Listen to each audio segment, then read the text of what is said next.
Hello and welcome to Issue Space. We are a podcast and community for everyone who's working to save the world.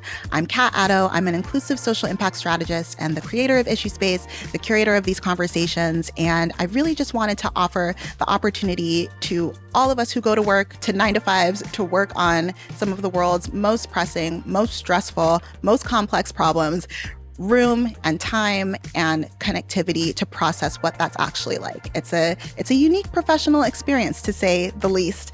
And so Issue Space just offers a bit of time for us to reflect, re-energize, affirm one another in our experiences, and refill our cups so we can show up and do it all over again the next day. This episode of the Issue Space podcast is called Distance and Difference, Advocating for Communities Outside Your Own. And I'm really excited to have this conversation because the themes come up a lot when I'm having discussions about what it's like to work in social impact. They're basically, I'm going to, as always, all the nuance in the world, but just to clarify and be grounded in the concept, there are two really strong forces at the heart of work of social change. One is advocacy, just this foundation, this heartbeat, this drumbeat that you are going to put resources, platforms, voices, just critical mass behind causes, behind a mission, behind a people who need support, by whatever means necessary in a lot of cases. Often in advocacy work, you are not waiting to kind of verify that every single person within your movement, so to speak, has the exact same lived experience and has a certain pedigree. You really just want to get eyeballs and action behind what you're working on. So you have this sort of drive to raise the salience of different issue areas as broadly and as fully as possible. But then more recently, a similar call has gotten very loud. And I don't think that these two things necessarily exist in tension until you get down to the fact that there's only so many people who can work in a space talking about making change professionally. So that other force is this idea of representation. And this idea really, it's always existed. If you've ever heard the phrase, like, nothing about us without us, which I think originated in 1990s South Africa, in, I want to say, disability movements, there is this concept that any kind of change that is architected needs to be done so with faces, with voices, with lived experiences that map to who's going to be impacted by those changes and by that work. But I say it's gotten louder because, at least in the United States, where I live and work, in the sort of post-2020 chapter of change-making and just culture and society that we're in now, this call got louder to be accountable for the communities that we're showing up for and with, by including them and centering them in every step of change-making, which ostensibly would mean that the communities who are the subject matter of social impact work are seen in the corporate spaces, in the organizations, in the movement building of that work. And so, again, I don't think it's necessary that these two things can't exist at the same time.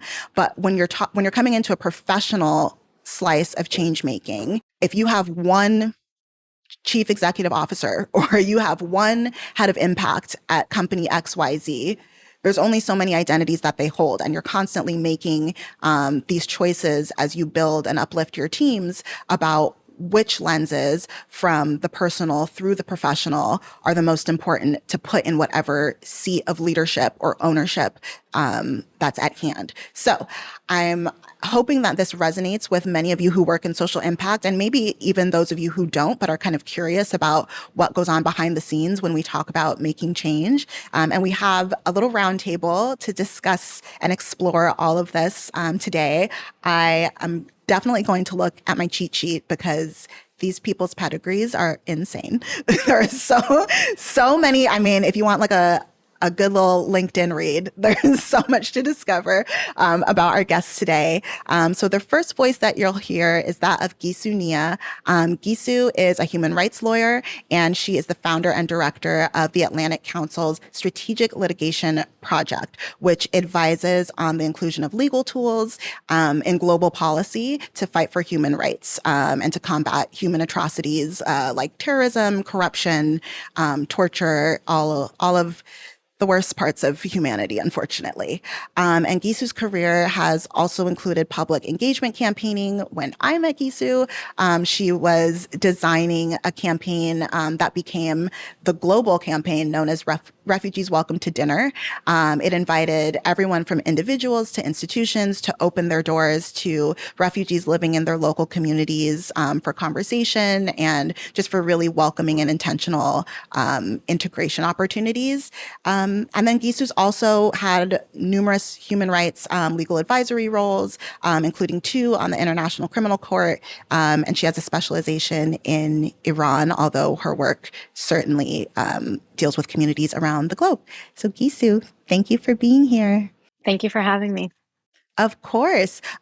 Gis, there is a little icebreaker that I ask people when they come onto the pod, which is, now that we've given kind of highlights of your job today, what was your dream job when you were a child? It was to be a journalist, which is kind of, it wasn't like to be a ballerina or a firefighter or any of the things I think like probably most children aspire to be. I have no idea why I knew that I wanted to be a journalist at the time. And I created a newspaper just by handwriting a bunch of copies of a news like bulletin that I then distributed in 4th grade. So I was like that obnoxious kid that was handing out my newspaper. But alternatively, I also wanted to be like an Arabic language pop star. So that was like the two. Yeah. Base is covered. A little bit of duality. Yeah, I was like a big fan of all these like very glamorous pop singers who would sing in Arabic and the ones from Egypt and Lebanon. So I wanted to be one of these 2 things, which are, arguably different, maybe some overlaps. I don't know. But yeah.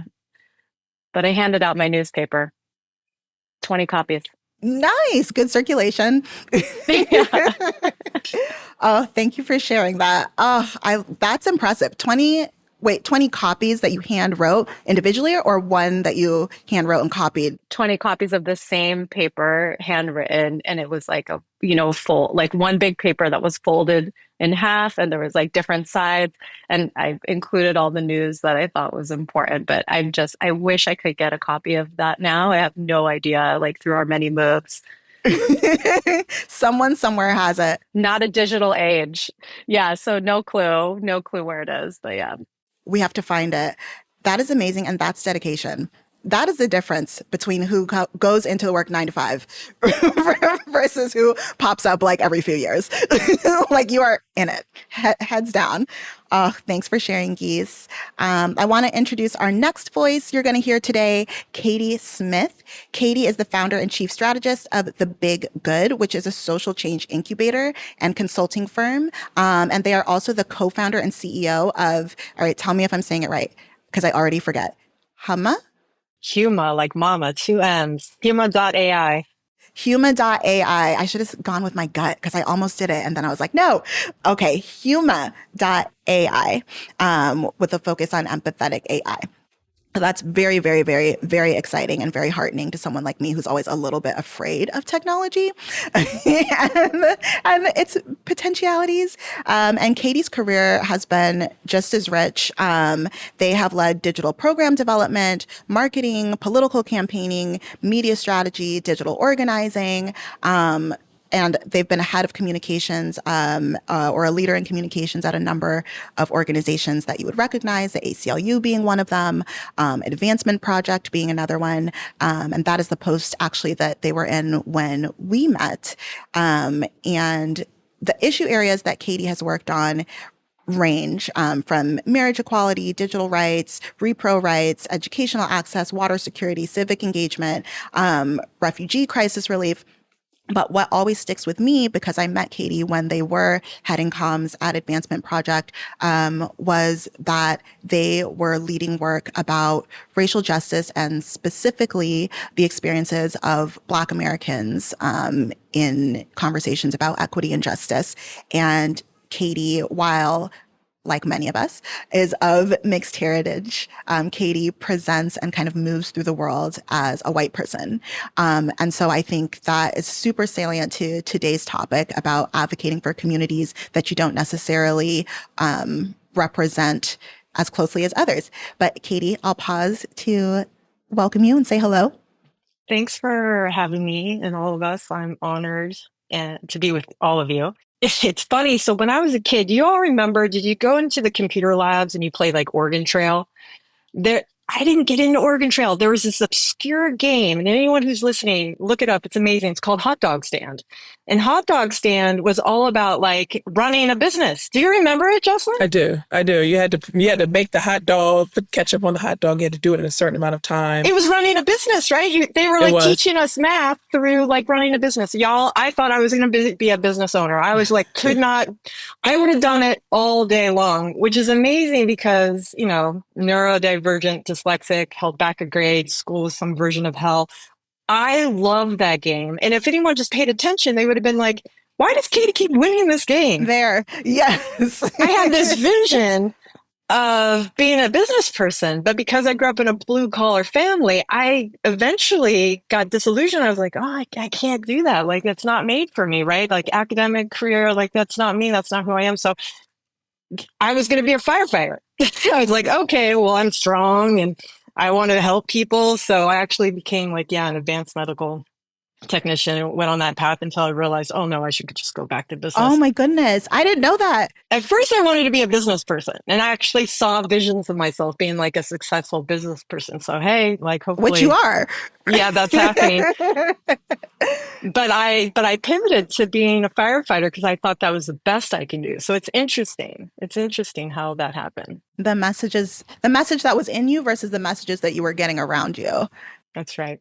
Well, thank you for sharing. And I'm so impressed that you went down that path to begin with. Like that's on the ground. Like firefighting is no joke. I don't know. I'm from Southern California. Everything's always on fire. I take it very seriously. Thank you for sharing. I'm excited to chat with you. And the last voice you're going to hear, you had a preview, Dr. Jocelyn Logan Friend. Jocelyn is the founder and chief innovation officer of Logan and Friends, which is so cute. I love a good old branding. Logan and Friends is a strategic consultancy focused on equitable and community-led solutions for education. Jocelyn's career has spanned doing strategy, being a classroom educator, being a principal, both public and private schools, being an educator in universities in the States with a focus on special education. And Jocelyn has also been active in, I don't know, is this technically ed tech? You do like a lot of kind of innovation in the education space. I struggle to narrate those things, but yes, ed tech sounds like it works. Yeah. It's like, how do you summarize?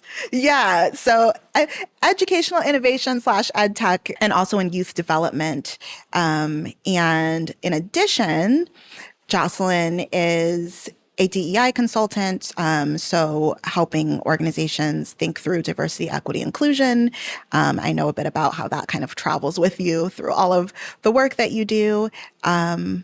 Yeah. And it's just, there's more and more. I'm like, where do I even start and stop? Because there is so much, but those are kind of some of the highlights that stood out to me about Jocelyn's background. Jocelyn, thank you for being here. Welcome and hello. Well, thank you. And hello. I'm really excited to engage in this conversation. You sent us a brief, but now that you gave us the kind of brief again, the audio visual brief, I'm even more excited. So happy to be here. Thinking about your intro question, I had one lesson in science class in I want to say, I don't know, 6th grade or something like that. And it was about astronauts. And I was sold. I was sold. I was going to be an astronaut. That was it. Nothing. No one could tell me anything otherwise. That's very ambitious. That's very ambitious. It was very ambitious. I think it fizzled away. And then, I liked math. So then I went to engineering. who knows how I actually ended up where I am, but I had ambitions. I love it. I love that we have a mix of like the classic kid ambitions and then just a little bit of additional sparkle. Well, thank you all so much for sharing as much as you have. Katie, you started to go a little bit into your roots and how those sort of shape you as a person and professional. I want to open the floor to you, but also to the group more broadly.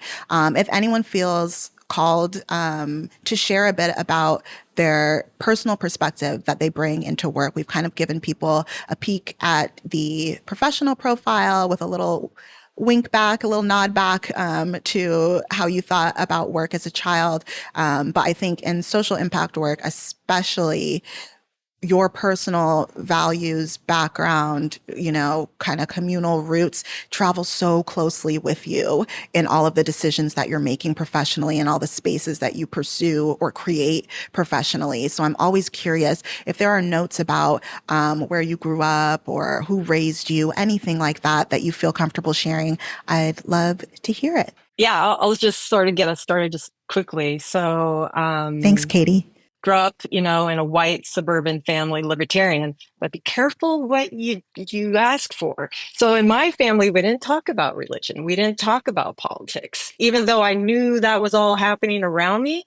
So yeah, what did that do? It created a vacuum for me to sort of just think for myself. So in addition to me recognizing, or actually people recognized it sooner than I did, that I was different because I was queer, non-binary, neurodivergent. People saw it before I did, and so I got bullied. I very quickly recognized other people who were put in those categories. So I very quickly started using that empathy muscle because I was like, wait, why are we all put in this other category? Why are we all treated differently and like an other, right? So I think that set the table for me just to frankly show up with empathy.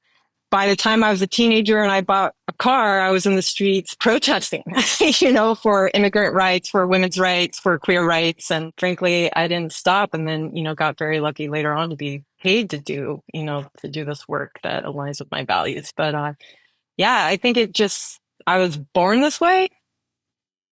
Yeah. Thank you so much for sharing. That's something that I hear a lot and that resonates with me. There's like a seed of empathy that is planted. And then it's like, once you start shouting about it, it's like you can't shut it. It's like you can't unsee what you see. You can't unknow what you know. That's right. And then it feels uncomfortable trying to hold that in any capacity. And I feel it's not even possible. It's not possible. Yeah. It's oozing out of you. You're like you're like, don't say the thing. You're like, I gotta say it. Yeah, my family's like, what happened to you? And I'm like, what do you pay attention here? You're like, I am awakened. Like, yeah, I know. Absolutely. I feel the exact same way as you too, with like, I feel very much that it's a privilege to get paid to try to make the world a better place or try to make the world align with, just pro-social values. I still can't believe it's a job and a space. And maybe my fascination with that is why we are all here. But I thank you, Katie. I'll open space. Jocelyn, is there anything you'd like to share about your background? Sure. I'm from Washington, D.C. I grew up in a very big family. So my grandmother has 9 sisters and 4 brothers. And then there's just the number of cousins. I couldn't count if I tried. And then even within my tiny little family, I have 5 sisters, no brothers. Always a fun, interesting fact. So we always had, but we did not grow up like super wealthy or anything. But I remember growing up, it always felt like there was enough for everyone. I'm a great sharer, and like not even in better than those because I could share so well. Not even like that. Just there have always been a lot of mouths to feed, like a lot of mouths to feed. And there was never a huge amount of food, but there was always enough. And, it could be food, it could be shoes, it could be absolutely anything, but we never felt like we needed anything, which is, a beautiful way to grow up, because perhaps we had more than some.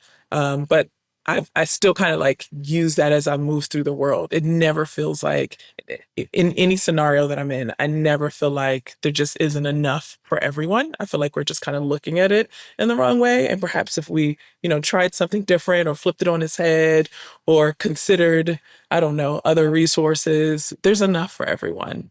And that's just kind of how I kind of like approach this work. A true abundance mindset, because you've lived abundance. Yeah, and I really do. I feel like, and I mean, again, not a wealthy family at all, at all, at all.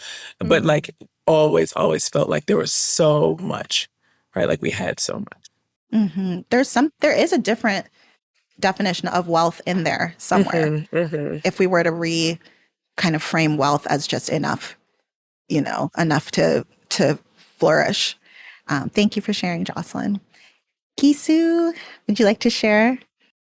I've said this before, but probably the thing that really has motivated me in the work that I do now is just growing up and understanding that both of my parents are Iranian, and they came to the US directly before and after the Iranian Revolution of 1979. So they're very Iranian, but they had me, like, I was born in the US, right? But I always felt like I'm Iranian, but I'm also American, I guess. America is this like interesting place where you can truly be from somewhere else and also American. And there's not that many countries in the world that really have that same dynamic. So that's always interesting when you go other places and you see like most of the people are actually from, like, have been there for generations or whatever. And the US doesn't feel like that. But I remember growing up and supposedly the US government and the Iranian government hated each other. Funny that we're now in a present time where that apparently is still the case. Like that never stops, I guess, in the context of those two countries. But visiting Iran when I was young, it was obvious like all the people are the same. Like people are the same everywhere. But I had this awareness from a really young age that people are the same fundamentally. Like they have families, they love people, they have weddings, they have children, like they eat food, all of that. And so it was really bizarre to me that supposedly these are enemies. Like supposedly everybody is supposed to hate each other. That I didn't have the vocabulary when I was a kid to understand what that meant. But now it's very clear to me that governments sometimes don't represent their people, even less so in governments that are not elected and, governments that are not even representative in any way. But a lot of times there's that rhetoric and it has nothing to do with how people actually think. And it creates that division, that other, and it's a lot of what contributes to violence in the world today. Any wars, like how is it that we're still having wars in 2024 is beyond me. Embarrassing, truly embarrassing. When we all should be united around like joint issues like climate change or whatever. Like, I can't believe that's still where we're at with this kind of militancy. And so much of it is because of this like creation of fear. So from a young age, I knew that must be not true, but I just didn't know how to articulate that. And I think as time has gone on, it's just I've become more aware of it. There's something so beautiful and something that the things that each of you shared, like your young selves knew the truth. You knew the truth about, like in Katie's case, these people are being marginalized, an adult would say. In your case, Jocelyn, it is possible to share without depleting yourself. In Gisu's case, othering isn't a real thing. It's a manufactured thing. It's a manufactured tension. That's inspiring me. I'm a new parent, so I'm like, how do I preserve? Like, how do I? And I also just relate to the seeds being planted. I'm similarly first generation, and I definitely have that sense of, I wouldn't go so far as to say displacement, but just a little bit. Usually I hear what my experience feels like when I'm talking to people of mixed heritage, where you're a little bit like, I'm not quite all the way this, I'm not quite all the way that. And it's funny how much it stays with you. I was born in America, I've only lived in America, but that sense of like not fully being American and this sense of like just the person behind you, not so far behind you, had a completely different worldview that is shaping your existence. It really sticks with you. But yes, thank you all for sharing and getting us off on such a thoughtful foot. I'd love to ask, just to share with our community, what does your advocacy work look like? So this is a conversation about how you show up in advocacy professionally for communities that you're not necessarily a part of, or as we're even speaking about on a personal level, you might not be 100% a part of. You might be related to, but you don't feel it's 100% your lived experience. So I'm wondering if you can just share with our community what's the job? Like, what are the parts of your job that involve showing up that way? I feel like mine is a little bit multifaceted in an odd way. I mean, the cut and dry pieces. I work in special education, so I when I'm teaching often. I'm teaching young people with disabilities, or I'm working with teachers to help them to teach young people with disabilities, and then or I'm working with schools, helping them to kind of like strategize about how to improve outcomes for their group, this group of young people. I think the other thing that the kind of layered piece of it is I don't have a disability. And so that's kind of the difference piece that we're here talking about today. The other piece of it is I don't have children. And Kat, when you and I were on the phone, I think I mentioned that, and that sometimes becomes the thing, right? So like sometimes no one worries about whether or not I have a disability, but if I say something, they'll look at me and say, well, do you have children? And like kind of it's like the flip the table moment. I'm like, no. How do we continue this conversation? And the third piece, which I think I feel most close to right now because of where I live. I've lived in South Africa for the last 7 years, and so I work in schools in South Africa, and I'm not South African, and so the challenges here are in lots of ways. There are lots of similarities and lots of things that we can apply from my experience and expertise. But as you can imagine, there are also lots of things that are quite different. And so, it requires me to kind of do all of the things that we will and have spoken about with regards to kind of advocating with communities that you don't necessarily identify as. That makes a lot of sense. I know that I already know what the energy is if they ask, well, do you have kids? And then once that question comes, I'm like, oh, gosh. They have decided I'm not listening to you. Correct. That is exactly what happens. Oh boy, lots to unpack. Katie, how about for you? Because your career, well, I know of it. We'll put firefighting and medical training to the side.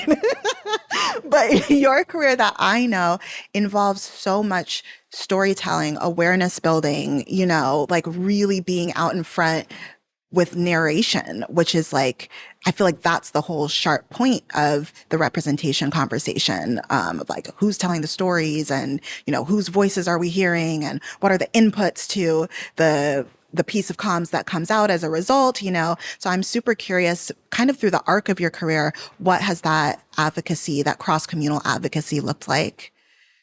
Yeah, thank you for this question. So there's a saying, I don't think I came up with it, but I started really running with it, which is like narrative is culture, right? And the majority wins. So who's the majority? That becomes the question. So representation is everything. When I first got into the nonprofit space, after being 10 years in the for-profit space, first of all, for anyone who's listening and is just making that transition, it's hard. Like there's a totally different language, right? Completely. Instinctively, I knew that we needed to have the representation. But I think it's actually taken, if I may say so, a moment for that to actually happen, at least in the digital space. I think we have been really fragmented, and there has been a lot of polarization that's been going on for more than a decade, frankly. So I think one of the things that I wanted to be able to do was to be able to go into those spaces and frankly just listen. So just like deep, active listening, right? Because like, how am I going to be an agent for change, making sure that the majority is all of us, not just some of us, right?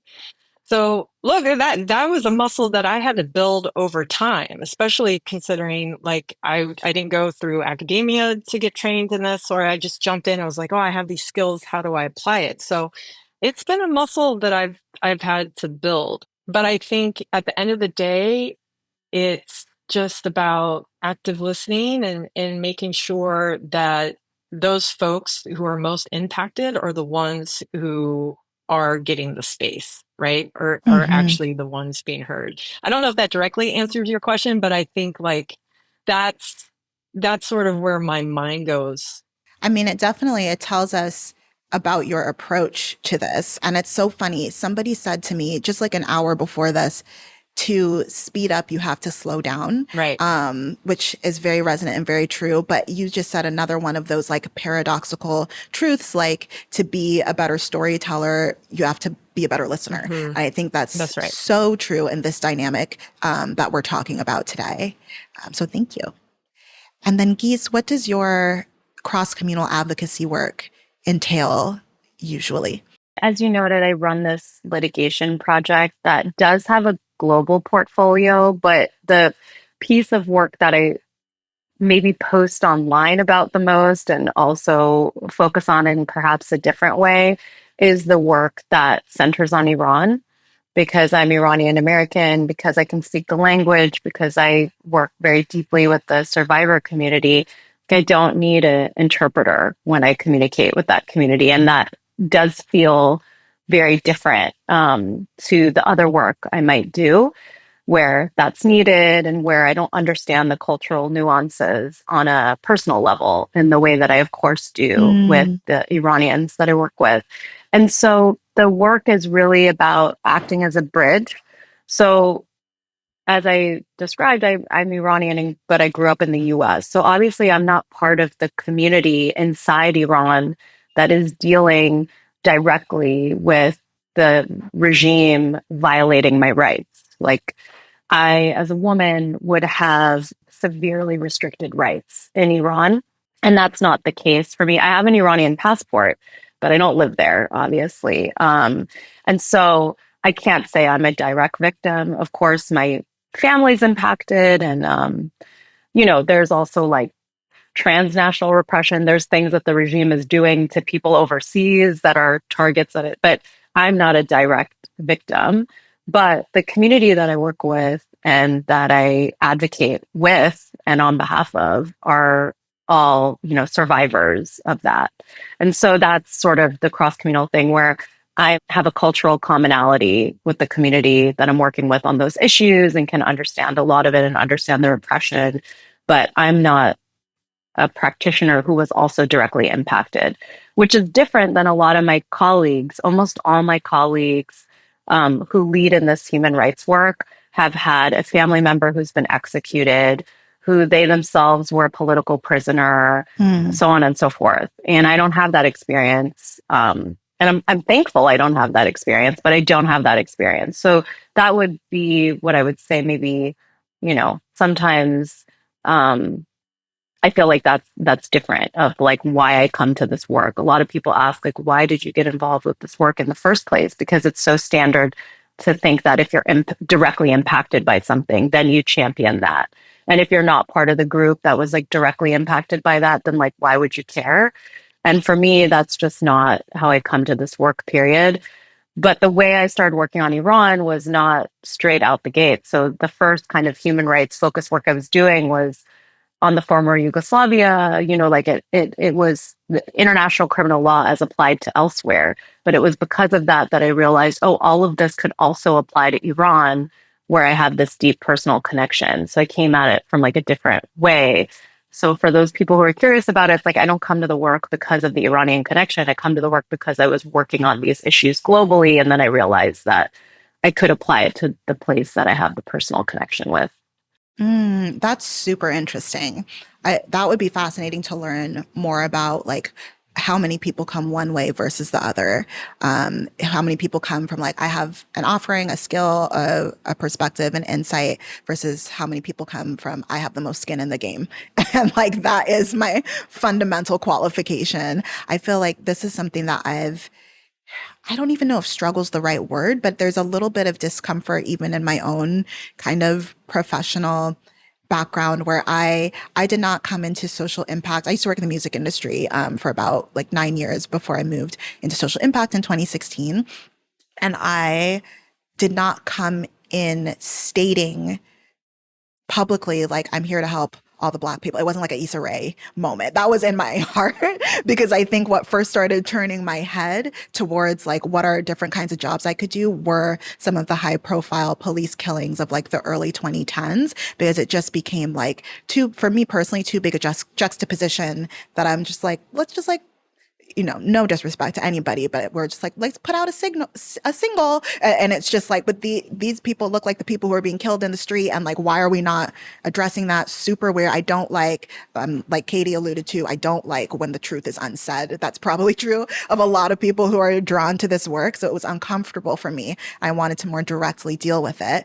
But that wasn't what I was like when I was trying to find my way into the space. I wasn't coming in being like, diversity, equity, and inclusion. I don't think anyone was talking like that, but I certainly wasn't. I was just kind of like, what is a job? One way I can get in to help. And the opportunity was given to me through my professional skill set because the organization that I joined was looking for people who had a sort of quote mainstream like marketing branding background that could be applied to impact spaces. And so that worked out, even though my kind of inner thought was around the personal connection.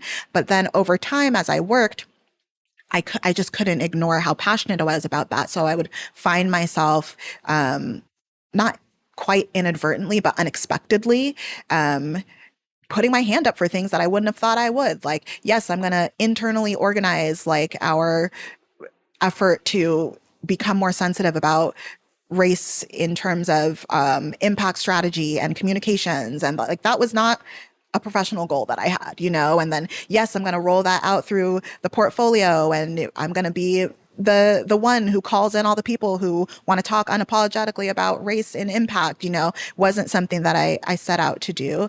And so I really am interested in like, how do people arrive when you are straddling a personal stake and a professional contribution, like what's the dance there?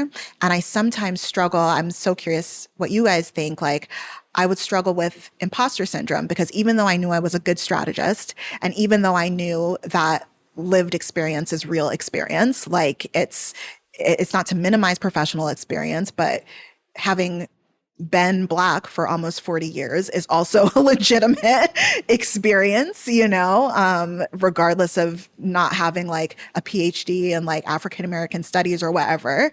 But I would get this imposter syndrome of like almost not even understanding why I was good at it. I'm like, why is this working? Or like, why does this resonate with people? And I think just kind of not trusting the wisdom that was on the personal side and the experience that was on the personal side. But I'm curious if any of you ever have feelings of like, whether it's imposter syndrome or just like a hyper awareness of the distance between your experience and the experiences that you're advocating for. Because I think it's kind of just like a phantom dynamic that can exist in this work. I mean, that definitely resonates with me, especially coming from, I was coming from the entertainment space and I learned these skills. And then the reason why I got into nonprofit, my values were always aligned. I never even thought this could be a job, frankly. I had a girlfriend who was a nonprofit. I was like, wait, you can do that? But my mom passed away and it was an accident in a hospital. And I think had we had money, I don't think that would have happened. I think if she was in a better hospital, that would not have happened. And it really hit me hard. That was like, this is ridiculous that there's like, this type of treatment in the United States of America, and then as I started to unpack that, much other groups have it much worse. Black women in America are really struggling when it comes to healthcare. So then you start to think about like equity. But so then once you start to unpack it, I'm like, who am I to care about this? Like I came there from this happening to my mom and I ended up at the ACLU and it was like a dream job. And then as I started to learn more, not just from the news, but from all the policies that were coming through, the internal channels, it was like this awakening of like, oh my gosh, this is way worse than I ever could have imagined. And how is it that I'm the one, advocating for this now? Like, should I be in a position of power? So it took me a while for me to get to the point of going, okay, but I do have these skills though. and, I did grow up low income, a single mom making less than $30,000 a year. So I have a perspective there, so lots of what unites us is low income and people of color have it the hardest in the United States of America. So it took me a while to get there. I would say maybe I still struggle with it sometimes, which is which is good in a way, I think, because it really does like inspire me to take a step back and just listen, like more than just here's my opinion and here's how things should be, like that does not come naturally to me. So in a way, maybe it served me. I maybe I don't know. It's like the positive side of imposter syndrome is humility. Like you're constantly checking yourself, basically. Right.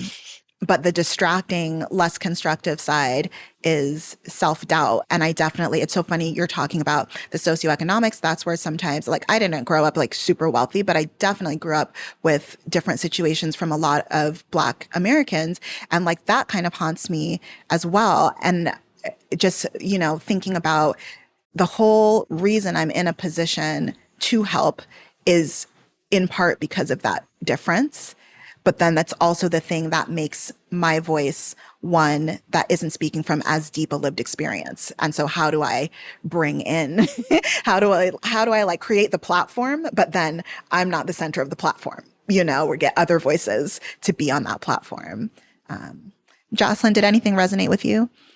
Definitely. I'm thinking about, so in education, and I'm sure this is the case in lots of industries, we love to use terms like evidence-based practices and data-based decision-making and things that feel very finite and correct when everything else is incorrect. I have them, right? Like I have them in my toolbox. I know the research and I know, what we're considering to be evidence-based right now. But then I go into these communities and I'm talking to people and I come with my toolbox with all of my practice and my research and my evidence-based decision making. And it's like you were talking about imposter syndrome. It's that like balance that you have to kind of move between, these are people's lived experiences. This is, these are the challenges that they're facing. This is how they articulate their challenges. Here are some of the solutions that they've already applied in the past. And these are the reasons why they have or have not worked. And then where does this like evidence so-called, right? Like these so-called evidence-based practices fit in? To what extent do they apply in this scenario? Do they even apply? Does it even mean anything? And so, yeah, it does. You do kind of, or at least I find myself getting into a situation where I absolutely second guess myself, absolutely want to center the voices of those who are being served. And so we just kind of have to find the right, like, Katie, earlier you were talking about like listening deeply, like, just listen really deeply and perhaps find an opportunity to say, hey, I know of this thing. Do you think this is something that could potentially work in this scenario, and allow, and facilitate those conversations rather than coming in with my toolbox and then just open it up like, here you are, pick what you want, let's go, Completely. I feel like I'm telling too many stories, but so much stuff is coming up because you guys are like pulling out all this wisdom. But I was doing a conference a couple of years ago, and the theme of the conference was economic empowerment.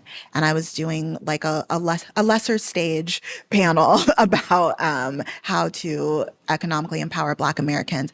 And I don't remember exactly what I said, but it was something about like, just basically something about systems change, thinking that it was a relief to communities, like take some of the pressure off of the individual, like makes more supportive systems. And a woman stood up, an elder, a Black elder, stood up and was like, basically like, I don't want to hear about systems change. Like what we need is for people to be praying more. And so obviously there's like a cultural and worldview different. We were talking past each other a little bit, but I never forgot it because it reminded me where I was and where I wasn't. And like in that moment, it was like we both, to somebody walking down the street, we might look like, oh, you guys should have similar, you look the same, you should have similar thoughts and feelings about this. But there's always cultural nuance within, whatever space that you're in that just reminds you that the difference is beautiful, but it also, to your point, Jocelyn, it necessitates that we kind of slow down, get on the same page first before we assume that we're working towards a shared vision of anything. Mm-hmm. Okay, I'm very curious. I want to talk a little bit about like missteps, which I think maybe that was one. I was speaking about what I wanted to speak about with my toolbox. And I wasn't really coming in with honestly, with a lot of space and time held in my preparation to figure out who was going to be in that room and what they were thinking and feeling, and if they were turned off by systems and didn't want to talk about it. And that was not uplifting to them. But I'm curious if at any points in your careers, if any of you have either made or seen missteps in cross-communal advocacy where considerations of building trust or considerations of power imbalances, or considerations of where language and worldview might not be shared weren't taken into account, and something went wrong. And I want to talk about if you have it, I want to talk about a mistake, because one of the things that I have spoken to about with a friend who does like leadership development and career development in the social impact space more broadly is about how intimidating this space can be for people like us who none of our dream jobs when we were children were working in social change. But we have a gift and we have a perspective and we are in the right place. There can be this sort of like barrier of intimidation of like, well, I don't know all the answers and I'm not good enough and I'm not perfect and I don't know all the right words for all the communities. And so I'm just like going to hold myself back. And then we lose that person power in these efforts. So I want to kind of just like take the scary out of the fact that things happen in open space. If any of you could share where maybe cross-communal collaboration hasn't gone so smoothly. I honestly don't think that this understanding happens enough, to be fully honest with you, in the field that I'm in. So one of my pet peeves, I guess, is that in the international human rights, humanitarian space, a lot of people are very, very well intentioned. And I think that's for sure. They come to the work with this idea of like, they need to change systems, they want to bring justice to communities, but a lot of times they're not doing the deep work to actually figure out what the communities themselves are interested in. And I think because of the work I've done on Iran and because I've been personally connected to the community, that's been made abundantly clear to me. And that I'm way more conscious of it in other country contexts now, because there's a lot that's unspoken. Like, a lot of times those communities are not actually going to tell the nice foreigner what they really think about what they're doing. Whereas with the Iranian community, they are very vocal. They will let me know if I'm doing something stupid or if they don't think I should be spending my time on that. Like, to an extent of like a lot, sometimes profanity, but being like, don't do that, do this. Why is she wasting her time on this?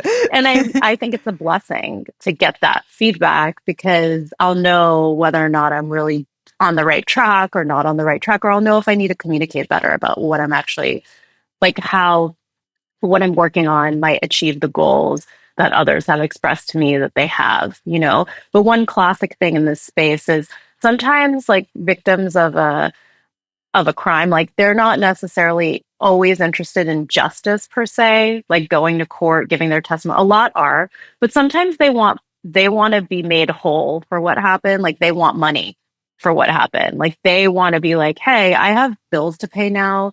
I had to uproot my life. I had to do this. And like, I actually just like, can we go after the financial piece of this? Because I just want to live my life and I actually want to forget about what happened.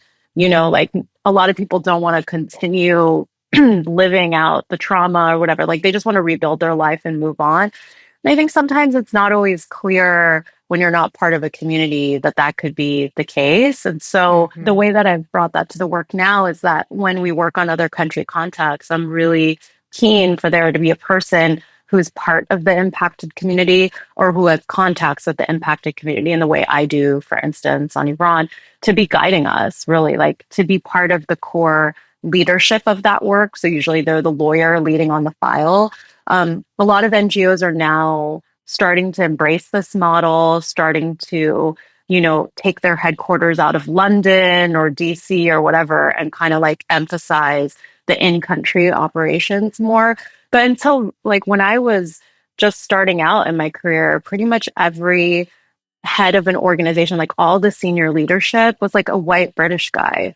And I love our white British guys, but like that shouldn't be like the only face of leadership. That feels very odd when we're working on global issues. Like to have, I don't know, 80% of these orgs be run by white British men seems off, right? So that was something that was very apparent to me early on. And I'm more conscious of because of my window into this work. And so we're trying to avoid those missteps on other pieces of work. But I wish people had more humility, to be honest, in this work and kind of understood that and listened a bit more. There was times where I feel like I could have done a lot better listening. Really? Oh yeah, like and there I remember I have a couple specific examples of me failing.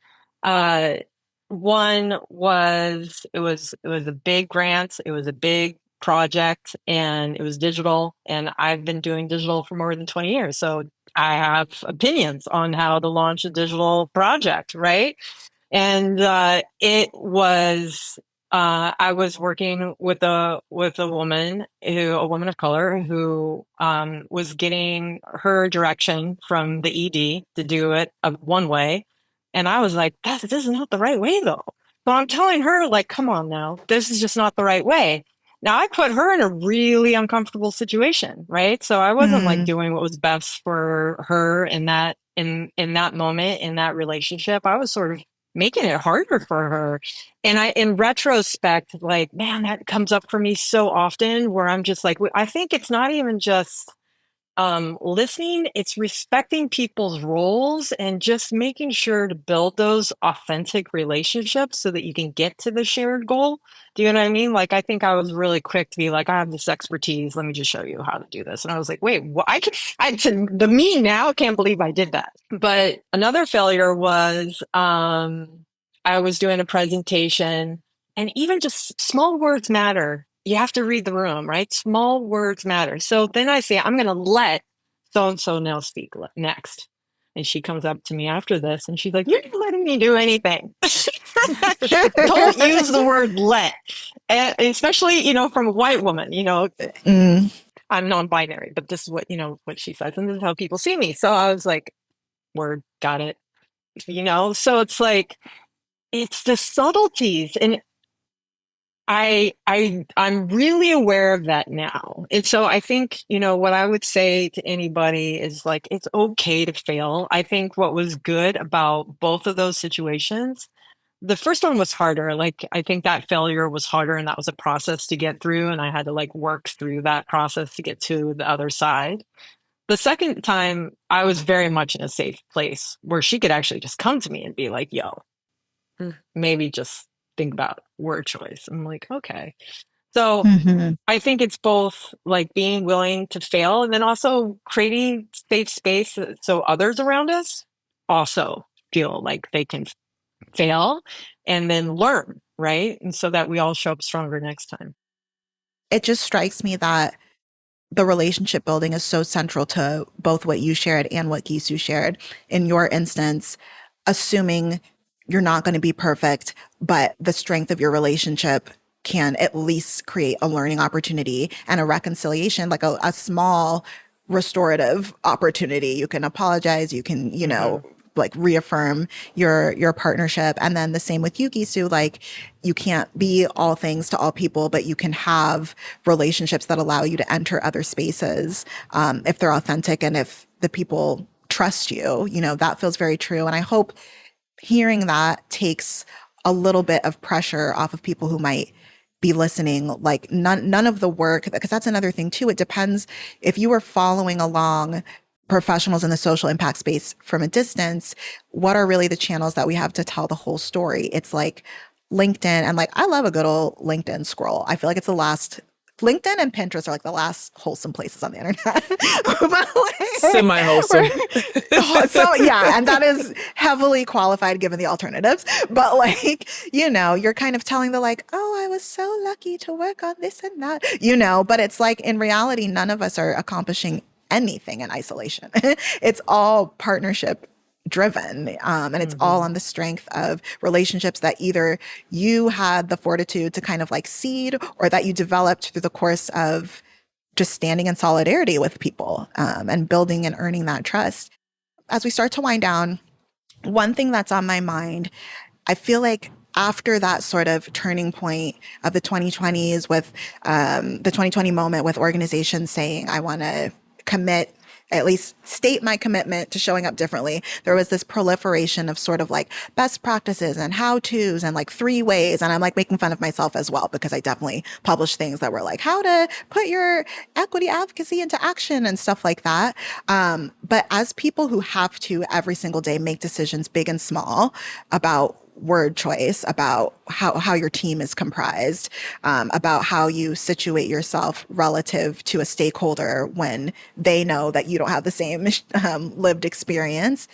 What are what are just a few things, if we had to put together a very rough, like, ethical playbook for advocating for other communities? So like some of the things I've heard from you guys so far, making sure that you've created a safe space, making sure that your relationship is positive and open, so that people can approach you and so that you can be open to learning.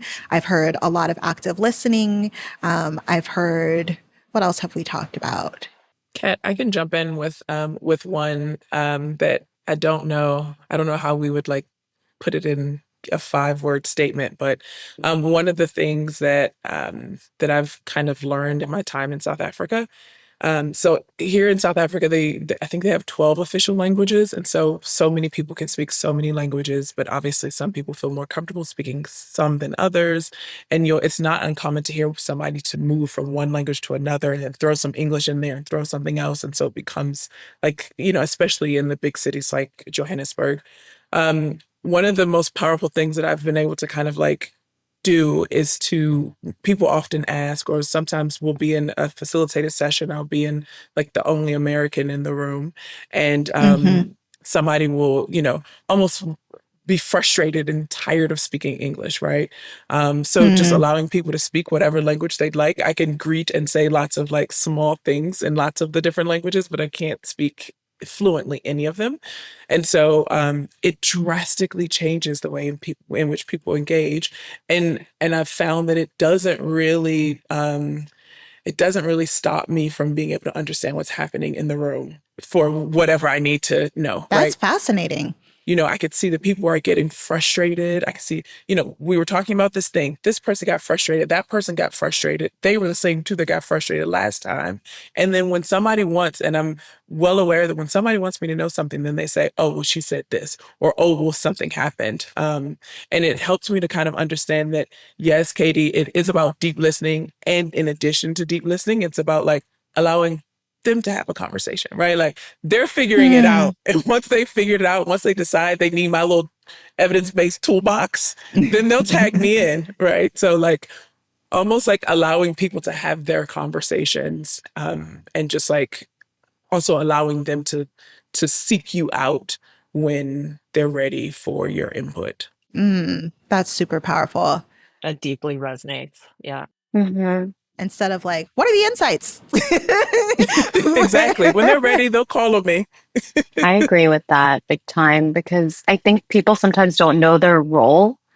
Like there's a very, very powerful role that the folks that have specific skills or have done this across different contexts can offer to a thing. So for example, like I'm patched in to help advise on how to construct this United Nations advocacy campaign, or like what's the litigation strategy that's going to get us from A to B, right? And those are technical skills that not everybody who's part of the impacted community will have. And that's why they're coming to me on it. But you got to know your role. So one thing I've seen like newer activists or newer advocates do, who don't necessarily have a specific area, like a specific skill set, they have a passion for the work. They might have a large platform. They might have connections. They might have an ability to get the message out and amplify the message. But sometimes they'll center themselves in the story. But it's like the story is not really about you. And we should be giving those platforms to the people that are impacted as much as possible.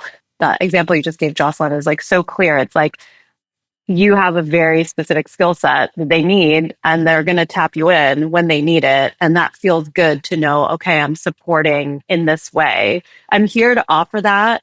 And maybe also skill up the folks that you're working with. Like one of the biggest things right now is for me trying to figure out how we replicate the experience that I have, make sure that institutionally all like the younger folks who are getting into this work also have that skill set, so that it's not just like, oh, we just go to her to ask her these questions. Like ideally, a lot of lawyers should be able to do this, be kind of brought into the work. People who are from the impacted community, when they're in exile, like they should be basically learning how to do the work. Like it really, if I'm not the only one, but if I'm one of a handful of people who are the people that can do it, then we're not doing it in the right way, because we need like much, much broader capacity. These are huge boulders to push up a mountain. And like, yeah, so that resonates with me a lot. Knowing our place, basically, and how we can add value. Yeah. Super well said, both of you. Katie, does anything come into mind? Oh my gosh, so much. Deeply resonate with both of you. I really feel like there's an opportunity to decentralize. So like my career has been in digital, and I've seen top-down campaigns work. Sure, we all have, right? I've seen decentralized campaigns work better. And I feel like that's not talked about as much. But if we actually, I know it's cheesy, but give the power back to the people, right? So, Jocelyn, give people a platform where folks can have those conversations and figure it out. Like, I don't need to be in that conversation, right? But I can create a platform where folks can do that, right? Or you see, like the knowledge doesn't always have to be me. It giving tools to folks so that they can do what they want to do, right? Like, to me, that's the future. Decentralize it and create some quality controls and safety checks and make sure, it's made for and by community, right? So that's really what I think the future is. And I'm just here to facilitate that. I love that. True agency. Yeah. Can I just say I'm so glad you said that, because right now there's an effort that I've been part of and helping to lead in some ways, but it's fully decentralized. And I said that as a vision from the very start because of the experience I got at Purpose, for example, Kat, like where we did campaigning or, whatnot. Like I learned those are the best, at least in my view, those are the strongest campaigns, the ones where nobody feels ownership. I mean, there's some ownership, but everybody feels like they can take part. They don't feel like it belongs to somebody. And there was some pushback on how I was thinking that through, not from people on my team, but maybe some external partners who didn't quite understand and maybe are like a bit more bought into the top down. And I just tried to, I mean, I respect the opinions, but I was like, I've seen it work in different ways. I was trying to be diplomatic, but like I firmly agree with that as well. And it definitely like centers the power in a way where people who want to take part can take part. And yeah, we're not making it exclusive to like one group of people. So that resonates a lot. Beautiful. So inspiring. I'm so appreciative of each of you. You've given me both a lot of affirmation and a lot of new ways to think about things. And I'm hoping that's true for the broader community who's joined us. I wanted to give some options for wrap up, parting thoughts, parting pearls of wisdom. So I'll just put a few things out there and invite you to answer as many or as few prompts as you would like. So one prompt, I would love to know on a personal level how you stay motivated in social impact work. We know that it is complex. Logistically, mentally, it can be quite draining, or at least demanding emotionally. So I always like to create a platform for people to share their tricks of the trade in terms of refilling their own cups. You're also welcome to share if there's one thing you want people to take away from today's conversation about advocating for communities outside of your own. What might that be? And then also, if there is anything specific that you're working on that you would like just to name so we can follow along and root for you and follow and support and all of those things, please feel welcome to. I think for me right now, so I think how I stay motivated changes depending on where I am and what I'm doing. And, education has been for me in the last maybe like 8 years or so. It's been challenging, a challenging space to work in. And I think the thing that has been most promising or inspiring or giving me hope is that I started my own kind of effort. And so then it allows me the freedom to do things like decentralize or, be innovative in a way that feels innovative to me, right? Like perhaps it's not to others, but it just gives me some agency to be able to try to do things a little bit differently. And so that feels very motivating right now because I have cool projects that I choose and that I approach in a way that feels right to me. And that's Logan and Friends, right? For folks who want to check it out, Logan and Friends. That's Logan and Friends. Yes. Thank you. One of the things that one of our core beliefs as an organization is based on the fact that everybody is interested in social impact work. I think that even if you don't work in it, I think there are issues that people care about and that, if they had the time and the money and the space and the know-how, they contribute to. And so one of the things I want to do, and I'm still trying to figure out exactly how, but is to create a community of people who just care about education, right? Like they don't have a lot of time, they don't have a lot of money, but, maybe they'll pop on a call for 15 minutes and just give their opinion about some, either really small issue or really big issue that could perhaps contribute to the way that we move forward or the way that we kind of try to pioneer a new era in education. So that feels really exciting to me. It feels really big because it's difficult to narrate to people the purpose. Like, why would you want me to come to your thing? It's education. I work in finance. But I think it's really important for us to all be a part of the kind of movement that we want to see. What's motivating me right now is actually hate violence. There's so much of it. And, I think it was always there, but social media is amplifying it. And when it gets amplified on social media, I think people feel empowered. Certain people feel empowered to then act it out in the real world. So it's this terrible cycle. And so I'm very motivated to just address that. So I show up every day just thinking about how do we just create more safety for the folks who are most likely to be harmed, right? And we know that list. You can look at hate crime statistics, but that's just a sampling because most people don't report what's happening to them, right? So it's been getting worse. So it's a big problem to tackle. But so that keeps me motivated. What also just keeps me motivated is just the incredible people that I get to work with every single day. We have so many amazing people in this movement, our various movements. And so that's pretty amazing. So my joke these days, I have three favorite things, which is surfing, soccer, and social workers.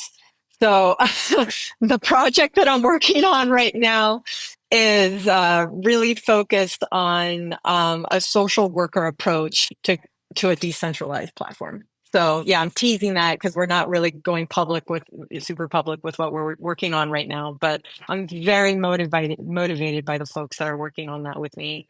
And yeah, it's an incredible experience. So yeah, and thank you so much again, Kat, for this. To be on the call with everyone. This is amazing. I feel like I've learned a lot and also got validated. So thanks, y'all. Really appreciate it.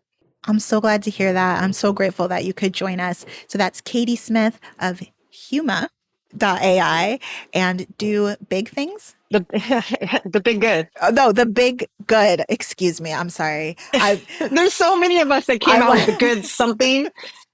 And I was part of that wave. But yeah, the biggood.net or huma.ai.